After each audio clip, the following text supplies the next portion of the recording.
नंदुरबार जिल्ह्यातील शहादा या ठिकाणी अवैध विदेशी मद्य वाहतुकीवरती पोलिसांनी मोठी कारवाई करत तब्बल 60,12,000 रुपयांचा मुद्देमाल जप्त केलाय। या कारवाईमुळे परराज्यातून होणाऱ्या मद्य तस्करीला मोठा आळा बसला असून शासनाच्या महसुलाला होणाऱ्या लाखो रुपयांच्या फटक्यावरही पोलिसांनी चाप बसवलेला आहे। दिनांक 2 मे 2026 रोजी शहादा पोलीस ठाण्याचे पोलीस निरीक्षक हेमंत कुमार पाटील यांना अवैध मद्य वाहतुकीची गोपनीय माहिती मिळाली। वरिष्ठांच्या मार्गदर्शनानुसार शहादा दोंडाईचा रोडवर तत्काळ नाकाबंदी करण्यात आली।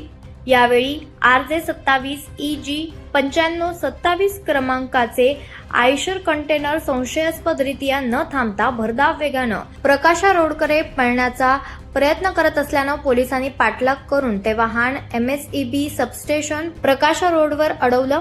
वाहनातील चालक आणि क्लीनर यांनी सुरुवातीला समाधानकारक माहिती दिली नाही, मात्र वाहन पोलीस ठाण्यात आणून तपास केल्यानंतर चालक जीवनराम होशियार सिंग इटकांड यानं कंटेनरमध्ये विदेशी दारू असल्याची कबुली दिलेली आहे।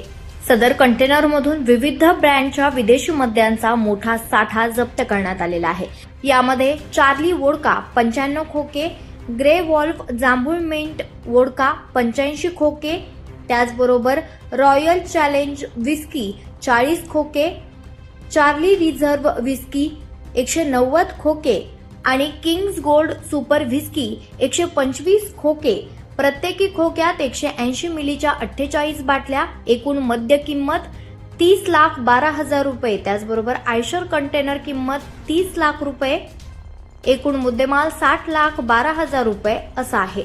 यामध्ये जीवनराम होशियार सिंग इटकांड, अजय कुमार जयवीर दहिया, रिंकी कुमार स्वाराण सर्व राहणार हरियाणा, त्याचबरोबर बोनी दिल्ली पूर्ण तपशील अपूर्ण, राजू मारवाडी राहणार मांडवी सुरत पूर्ण तपशील अपूर्ण अशी आरोपींची नावं असल्याची माहिती समोर येते। दरम्यान शहादा पोलीस ठाण्यात गुन्हा क्रमांक 477/2026 नोंद कलमे BNS 318 217 महाराष्ट्र दारूबंदी कायदा 65E 108 तसेच मोटार वाहन कायदा 184 179 असे गुन्हे दाखल असल्याची माहितीही समोर आली आहे। सहाय्यक पोलीस निरीक्षक प्रवीण सोनवणे हे पुढील तपास करतायत।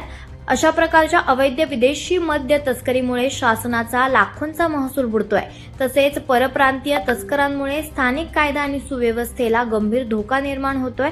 या कारवाईमुळे अशा बेकायदेशीर कृत्यांवर पोलिसांनी कठोर संदेश दिलेला आहे। ही धडक कारवाई जिल्हा पोलीस अधीक्षक अश्विनी सानप मॅडम, त्याचबरोबर अप्पर पोलीस अधीक्षक अशित कांबळे, उपविभागीय पोलीस अधिकारी दत्ता पवार, स्थानिक गुन्हे शाखेचे पोलीस निरीक्षक हेमंत पाटील यांच्या मार्गदर्शनाखाली करण्यात आली आहे। कारवाईत पोलीस निरीक्षक हेमंत कुमार पाटील, सहाय्यक पोलीस निरीक्षक प्रवीण सोनवणे, पोलीस हवालदार दीपक चौधरी, पोलीस शिपाई भगवान सावळे, त्याचबरोबर कपिल मंदिल यांनी सहभाग घेतलाय।